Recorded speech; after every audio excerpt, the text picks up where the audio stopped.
There's a story many years ago of an elementary school teacher. Her name was Mrs. Thompson.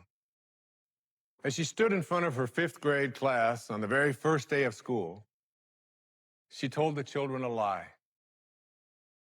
Like most teachers, she looked at her students and said that she loved them all the same.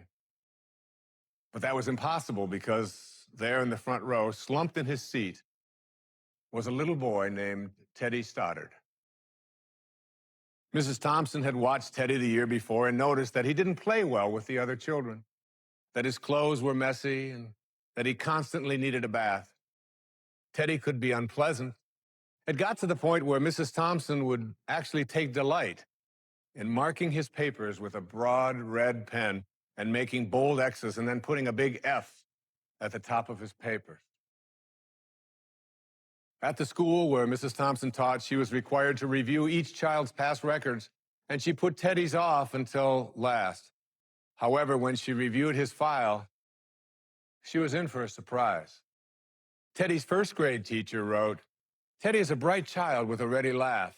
He does his work neatly and he has good manners. He's a joy to be around."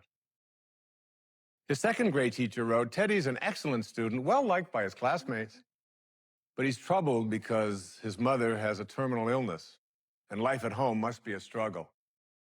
His third grade teacher wrote, "His mother's death has been hard on him. He tries to do his best, but his father doesn't show much interest, and his home life will soon affect him if steps aren't taken." Teddy's fourth grade teacher wrote, "Teddy's withdrawn and doesn't show up much interest in school. He doesn't have many friends, and sometimes he even sleeps in class." By now, Mrs. Thompson realized the problem, and she was ashamed of herself. She felt even worse when her students brought her Christmas presents wrapped in beautiful ribbons and bright paper, except for Teddy's. His present was clumsily wrapped in heavy brown paper that he got from the grocery bag.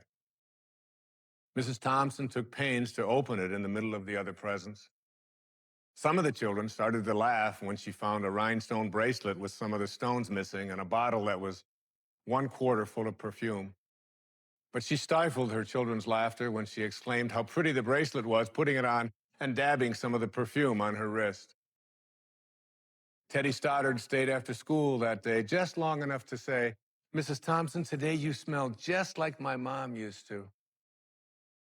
After the children left, she cried for at least an hour. On the very day, she quit teaching reading, writing, and arithmetic, and instead, she began to teach children. Mrs. Thompson paid particular attention to Teddy. As she worked with him and his mind seemed to come alive, the more she encouraged him, the faster he responded.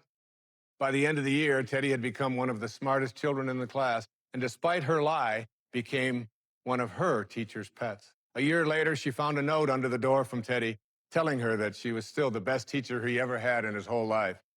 6 years went by before she got another note from Teddy. He then wrote that he had finished high school third in his class, and she was still the best teacher he ever had in his whole life. 4 years after that, she got another letter saying that while things had been tough at times, he stayed in school and stuck with it, and would soon graduate from college with the highest of honors. He assured Mrs. Thompson that she was still the very best and favorite teacher he ever had in his whole life. Then 4 more years passed, and yet another letter came. This time he explained that after he got his bachelor's degree, he decided to go a little further. The letter explained that she was still the best and favorite teacher he ever had, but now his name was a little longer. The letter was signed Theodore F. Stoddard, M.D. But the story doesn't end there. You see, there was yet another letter that spring. Teddy said he'd met this girl and was going to be married. He explained that his father had died a couple of years ago, and he was wondering if Mrs. Thompson might agree to sit in the place at the wedding that was usually reserved for the mother of the groom. Of course, Mrs. Thompson did, and guess what? She wore that bracelet, the one with the several rhinestones missing, and she made sure she was wearing the perfume that Teddy remembered his mother wearing on their last Christmas together. They hugged each other, and Dr. Stoddard whispered in Mrs. Thompson's ear, "Thank you so much for making me feel important and showing me that I could make a difference." Mrs. Thompson came with tears in her eyes and whispered back, "Teddy, you have it all wrong. You were the one who taught me that I could make a difference. I didn't know how to teach until I met you. Isn't that a beautiful story? Yeah.